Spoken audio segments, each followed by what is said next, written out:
Empecemos el estudio de esta semana hablando del sentido de la vida. ¿Qué hacemos en este mundo? ¿Ya te has preguntado eso alguna vez? ¿Para qué nacimos?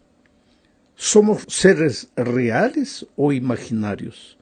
¿Somos frutos de la casualidad? ¿Por qué estamos en este mundo? Bueno, solo hay dos posibilidades, dos puntos de vista válidos, porque la verdad es que nadie puede negar la realidad de nuestra existencia, aunque los filósofos se deleiten en jugar con palabras. Tú estás allí, escuchándome. Tú sientes dolor, sufres, tienes hambre, sed, frío, calor. Tú eres un ser real. Nadie puede negar tu realidad. Entonces viene la pregunta, ¿y cómo apareciste en el mundo? ¿Por qué estás vivo? ¿Por qué estás ahí? Ahora, esto es vital, porque si eres un educador, y de cierto modo todos lo somos, los padres, los profesores, los líderes en diferentes aspectos de la vida, y todo ser humano es un educador. Por eso Pablo, escribiendo a los romanos, dice que nadie vive para sí y nadie muere para sí, porque todos ejercemos una influencia en el ambiente donde nos movemos. Somos educadores. Entonces, si somos educadores, tenemos que preguntarnos cuál es el punto de vista de Dios. Especialmente cuál es el punto de vista de Dios con relación al sentido de la vida, porque estamos en este mundo. Tenemos que tener conciencia de eso. Y leamos entonces lo que dice el Salmo 53, versículos 1 y 2. Dice el necio en su corazón: no hay Dios. Se han corrompido e hicieron abominable maldad. No hay quien haga bien. Voy a ir comentando el texto. Cuando el necio dice no hay Dios, está entrando en un terreno de oscuridad. Por eso dice el salmista, dice el necio en su corazón. El sabio jamás diría que no hay Dios. Negar la existencia de Dios y consecuentemente negar que estamos en esta vida porque Dios quiso, eso es necedad para David. Y David escribió por revelación del Espíritu Santo, inspiración del Espíritu. Entonces, lo que dice David es el punto de vista de Dios. Y Dios dice que cuando alguien niega la existencia de Dios, se vuelve un necio. ¿Y cuál es la consecuencia de esa necedad? Corromperse. Se han corrompido. Hicieron abominable maldad. No hay quien haga el bien. Dios desde los cielos miró sobre los hijos de los hombres. Esta es la otra verdad. Tú puedes vivir como quieras, tú puedes hacer lo que quieras, tú puedes decir que no existes, Dios no existe, tú puedes filosofar, racionalizar, argumentar, lo que tú quieras, pero Dios desde los cielos mira lo que estás haciendo en esta tierra. Dice, Dios desde los cielos miró sobre los hijos de los hombres, para ver si había algún entendido que buscara a Dios.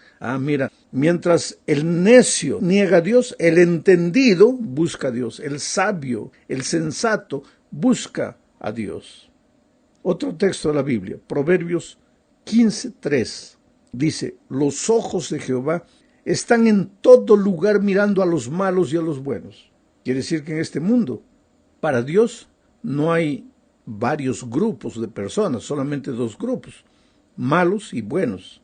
No hay más o menos buenos, más o menos malos. Solo dos, malos y buenos. Y en la Biblia eso encontramos muchas veces ese concepto. Cuando Cristo vuelva a esta tierra encontrará ovejas y cabritos.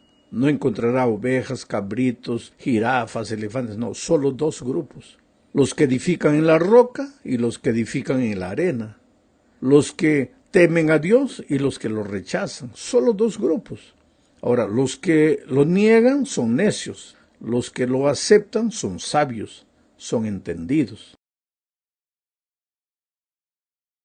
El elemento central, entonces, de la educación cristiana es aceptar la realidad de Dios, enseñar la realidad de Dios.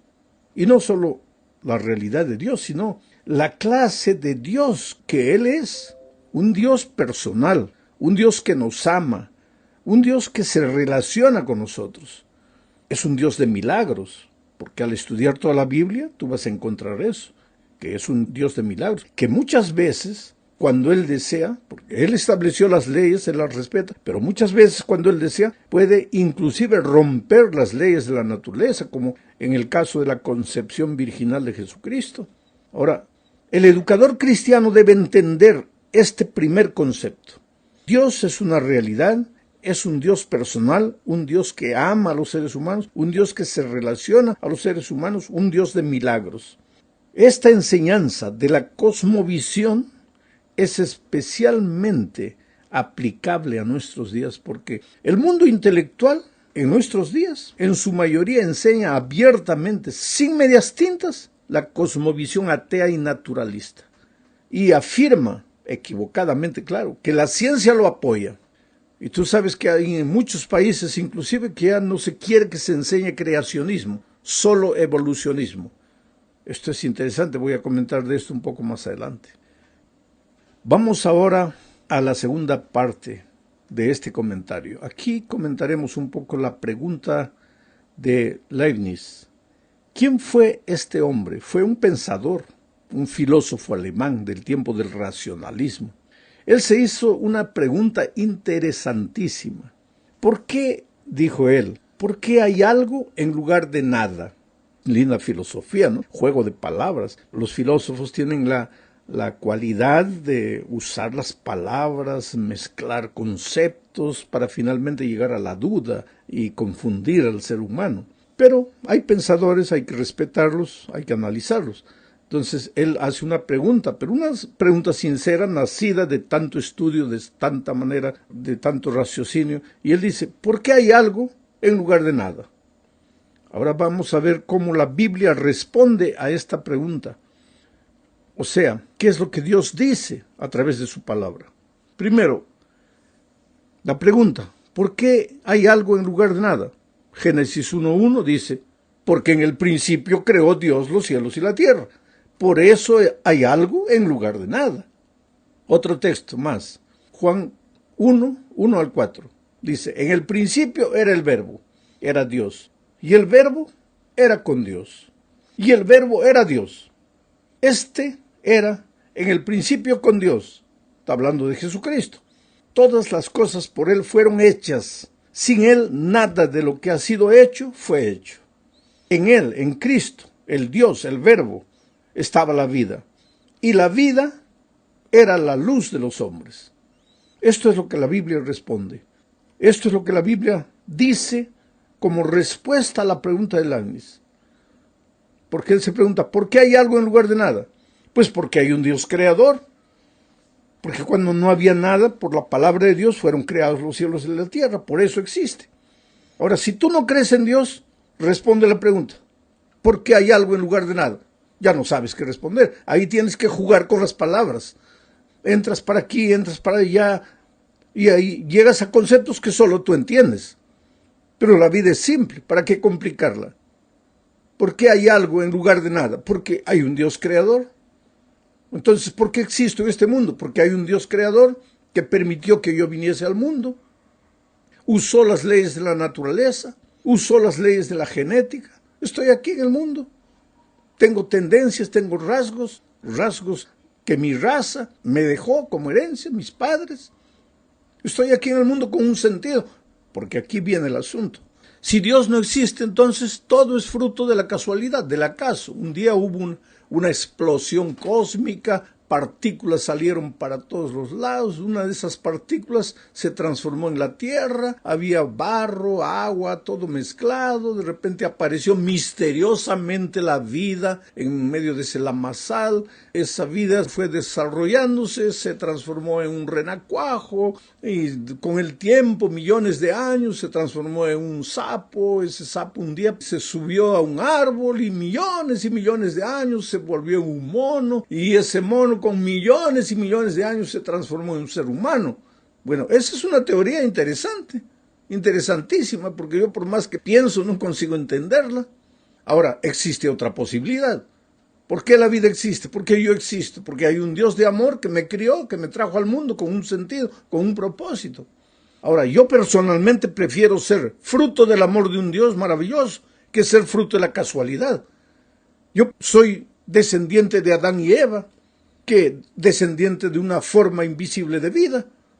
Quiere decir, hay que aceptar las cosas simples de la vida como Dios presenta esas verdades en su palabra. ¿Y qué dice el libro de Éxodo? El libro de Éxodo presenta la santa ley de Dios.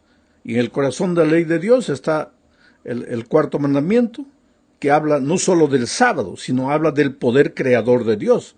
Porque el sábado fue establecido justamente en celebración de la creación, en celebración de la maravillosa obra de Dios. ¿Y qué dice Apocalipsis? En Apocalipsis 14, 6 al 12, encontramos al ángel volando por el cielo para predicar el último mensaje al mundo, y ese mensaje tiene que ver con la creación. Vamos a ver eso un poco más adelante. Bueno, vamos ahora a la tercera parte. Aquí veremos un poco más la expresión cosmovisión bíblica. ¿Sabes? El deber del educador cristiano es entender lo que la Biblia dice al respecto de cualquier asunto. No importa la materia que tú enseñas, geografía, matemáticas, portugués, español, inglés, historia, lo que tú quieras. Tú tienes que prepararte para ser un buen profesor de historia, o un buen profesor de matemáticas, o un buen profesor de literatura. Tienes que ser, como educador cristiano, el mejor profesor en tu materia. Tienes que esforzarte y estudiar para eso. Pero no basta enseñar lo que el currículo dice. Es necesario que tú enseñes lo que la Biblia enseña al respecto de lo que tú vas a enseñar.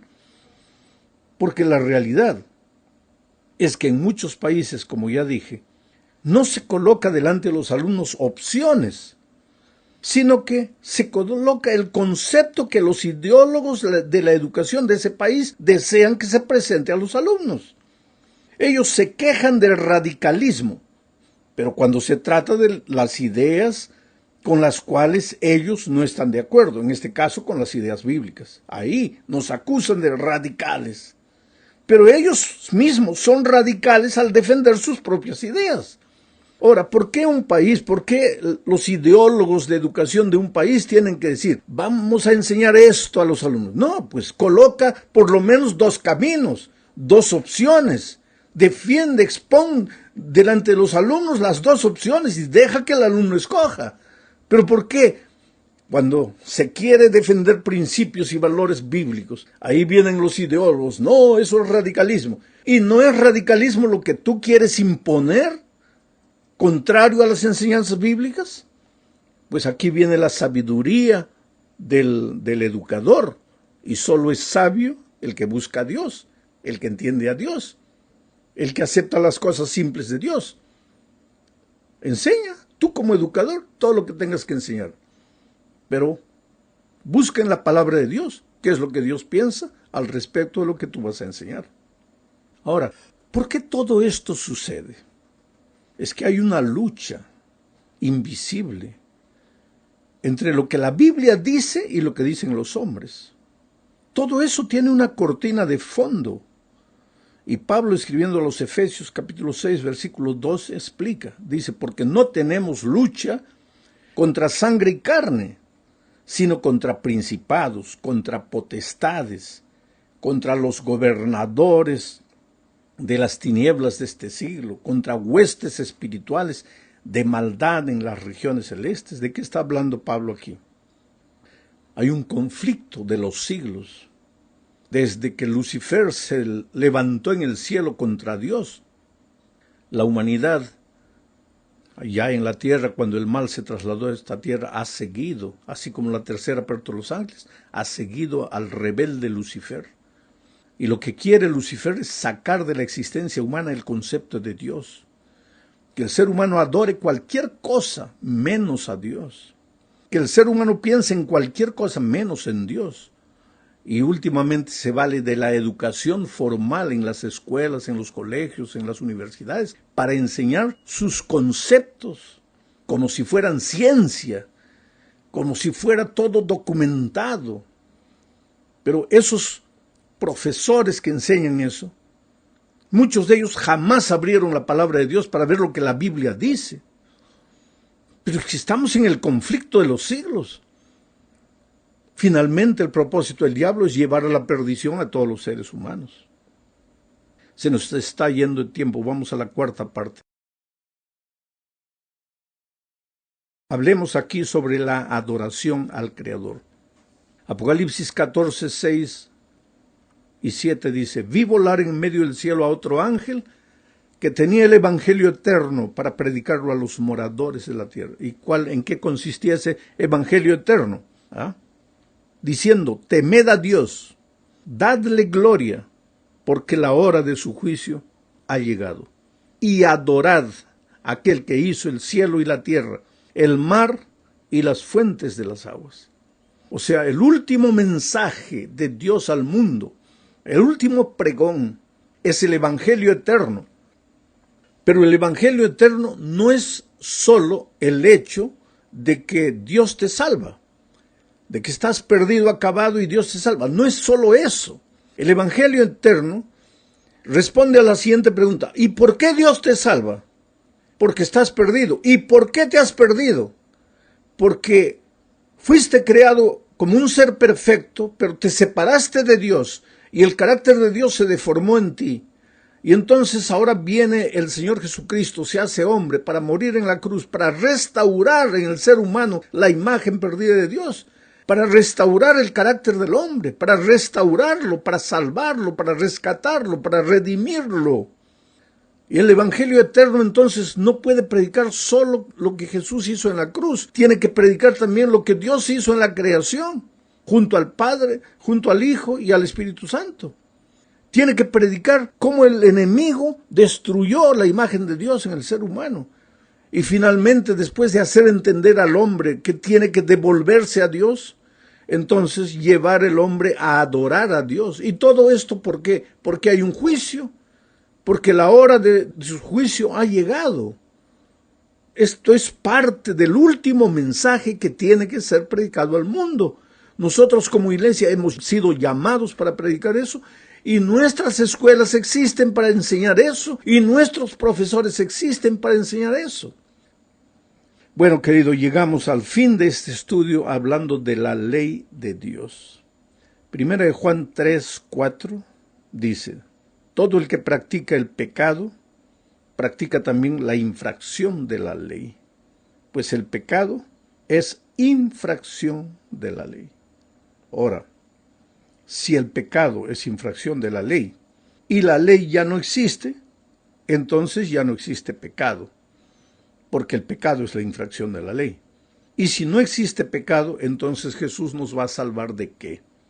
Por eso, no es sabio decir que porque Cristo murió en la cruz, ya la ley llegó a su fin. Porque si la ley llegó al fin, entonces ya no existe pecado. Entonces, ¿para qué predicamos la gracia redentora de Cristo? ¿De qué nos va a salvar si no hay pecado? Si ya en la cruz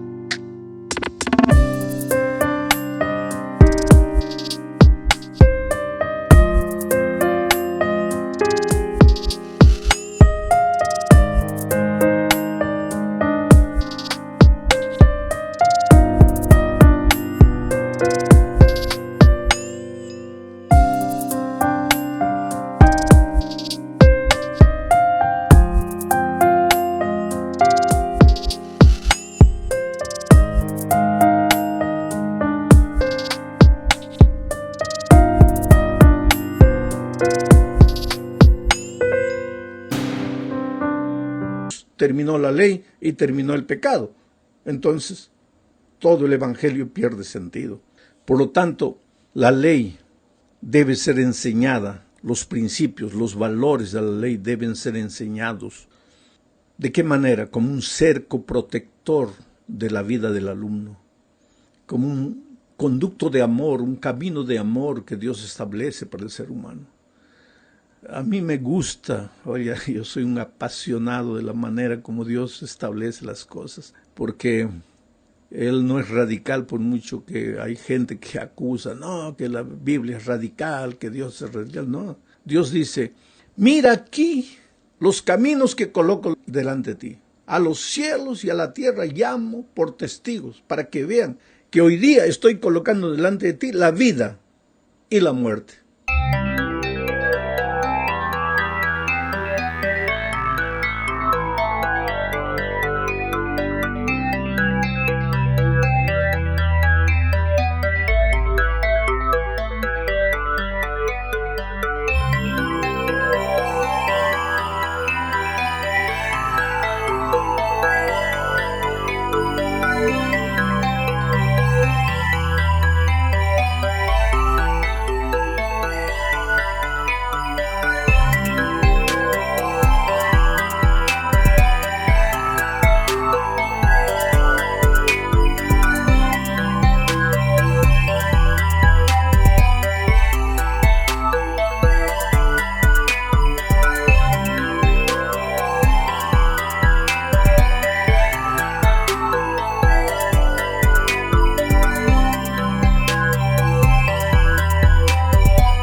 La bendición y la maldición. Lo que la cosmovisión divina, lo que la Biblia enseña al respecto de la vida y lo que los ideólogos, los seres humanos sin Dios enseñan. Yo te coloco las dos cosas delante de ti. Te aconsejo que escojas la vida, pero tú eres